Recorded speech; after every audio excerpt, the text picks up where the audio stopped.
Dear students, welcome back. In the previous session, we have discussed about the articular surfaces of the tibiofemoral joint of knee complex.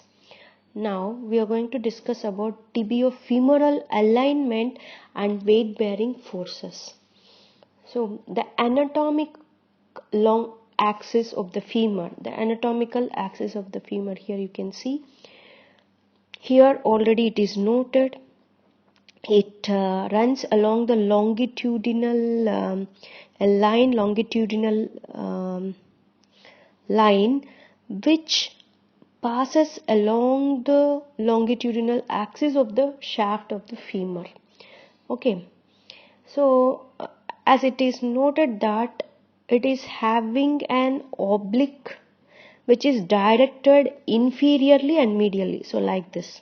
So directed inferiorly and medially, we can say this anatomical axis from its proximal to distal end. Okay, the anatomic axis of the tibia is directed almost vertical. Okay, this one from the tibia, it is almost vertical. Okay, consequently, the femoral and tibial, this one is for femoral and tibial longitudinal axis, normally forms an angle on the medially at the knee joint of 185 degrees to 190 degrees. Okay, that is, the femur is angled off vertical 5 to 10 degrees, creating physiologic valgus angle at the knee. So because of the femur which is having an angle of 5 to 10 degrees to vertical, so which is creating a physiological, that is normal, valgus angle at the knee. So if you see when a person in the bilateral stance, we can find some medial angulation at the knee joint. So, but it is a normal one. So this angulation is the called as normal valgus angle at the knee. Although this might appear to weigh the lateral condyles more than the medial. Okay, so it appears to be most of the weight is falling on the lateral condyles, but this is not the case here. So if you see the mechanical axis of the lower extremity is the weight bearing line from the center of the head of the femur. As we know that the central axis, in the previous session we have seen the superior aspect of the acetabulum, the weight is transmitted and then to the head of the femur, and then it is shifted to the weight bearing areas, isn't it? So if you draw this mechanical axis, the mechanical axis of the lower extremity is the weight bearing line from the center of the head of the femur to the center of the superior surface of the head of the talus. So the talus is the so that one is the in the foot. Okay, so in the foot, below this tibia, we can find the talus here. So it will pass like this. The mechanical axis of the lower extremity, which is the weight bearing line from the center of the head, okay, of the femur to the center of the superior surface of the head of the talus. Okay, this line normally passes through the center of the knee joint. If you see this joint, which will passes towards the center of the knee joint. Okay, this one having normally this line normally passes through the center of the joint, between the intercondylar tubercles, and averages 3 degrees from the vertical given the width of the hip joint as compared to spacing of the feet.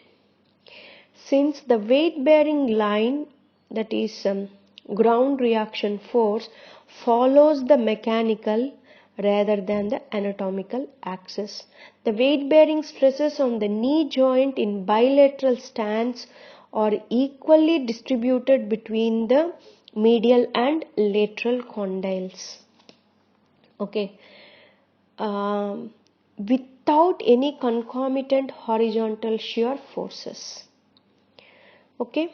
So because of this mechanical axis which is passing through the center of the joint, which is exactly between the two intercondyles, okay, and this forms the ground reaction force, not the anatomical axis. Okay, this mechanical axis forms the ground reaction force. If the person is standing in the bilateral stance, it is exactly falling at the center of the knee joint and it is equally distributed without any horizontal shear forces. And this is not the same in the case of unilateral stance, or once dynamic forces are introduced to the joint. Okay, such forces we can see only in static erect posture. Only we can find this mechanical axis passing through the center of the joint. Okay, so this is going to change in unilateral stance as well as in some dynamic movements of the body or in the joint. And if you see in the case of unilateral stance, so here you can find this unilateral stance.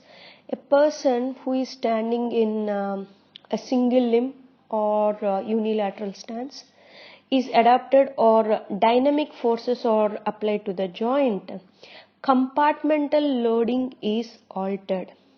Okay, so that means the force exactly which is present on the center. So now this mechanical axis is going to change now. Okay, here what happens here? The weight bearing line shifted towards the medial compartment to account for the normal base of support below the center of mass. Okay, it is shifting here now. And this shift increases. So what happens? Because this line shifted towards the medial side, so which creates the compressive forces on the medial side and causes tensile forces on the lateral aspects. Okay, this is the thing which is going to happen in the case of unilateral stance. Okay, in the bilateral stance, this line exactly falling at the center of joint, then both the sides will take equal compressive forces as well as the tensile forces, but it is not happening in the unilateral as well as any dynamic forces which are applied to the joint. Now, some deviations in the normal force of the distribution may be caused for other things, which may cause increase or decrease in the normal tibiofemoral angle, which leads to some sort of deformities. Okay, now we will see. Here, the medial tibiofemoral angle is greater than 195 degrees. Okay, so greater than 195 degrees or on the medial aspect. If you see on the lateral aspect, it is 165 degrees or less measured. So both the cases we can take. Okay, but we are worried about here tibiofemoral angle. So many people got doubt, here the lateral side angle is also going to change, isn't it? Yes, definitely the lateral side is also going to change. Here how much angle means it is nearly at 165 degrees or less than this 165 degrees. Okay, such an abnormal condition is called as knocked knees, both the knees.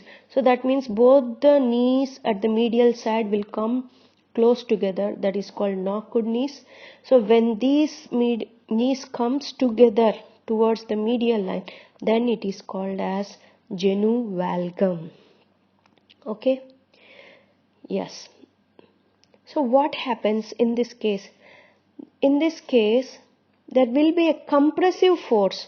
So compressive force on the lateral side and tensile forces on the medial side is going to happen now. Okay.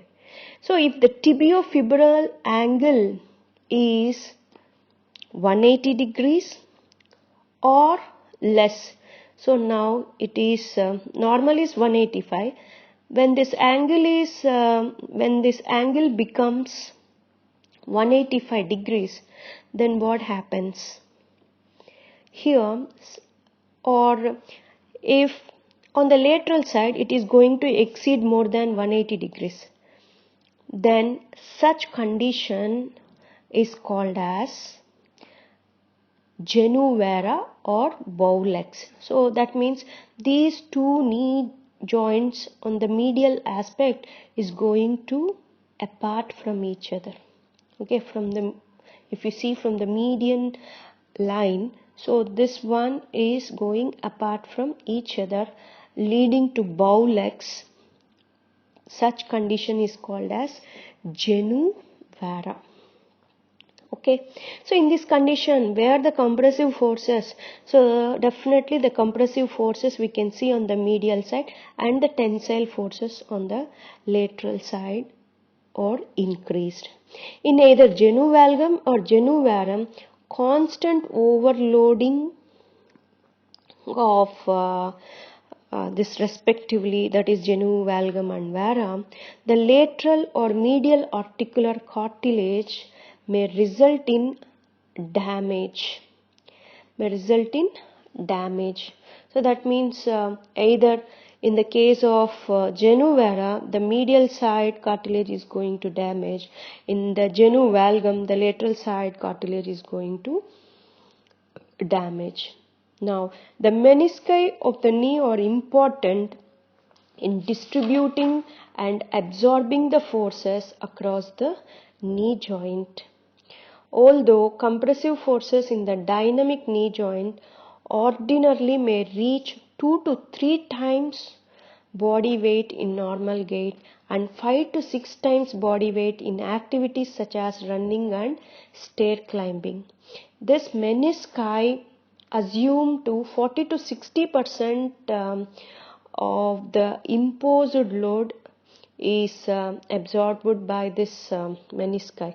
If the menisci are removed, the magnitude of the average load per unit area on the articular cartilage near doubles on the femur, while it is 6 or 7 times greater on the tibial condyle.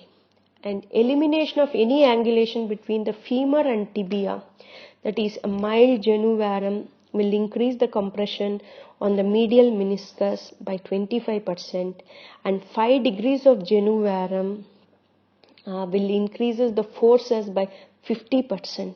So the importance of menisci to function, which is highlighted by the body's response to complete removal of meniscus.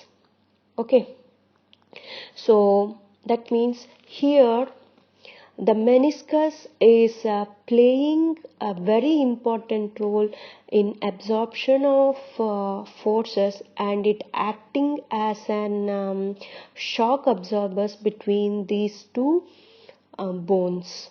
It is not only increasing the articular congruence, but it also helps in the absorption of forces, and it reduces some of the percentage of forces which are not transmitting to the tibia, and it is also protecting the tibial surfaces.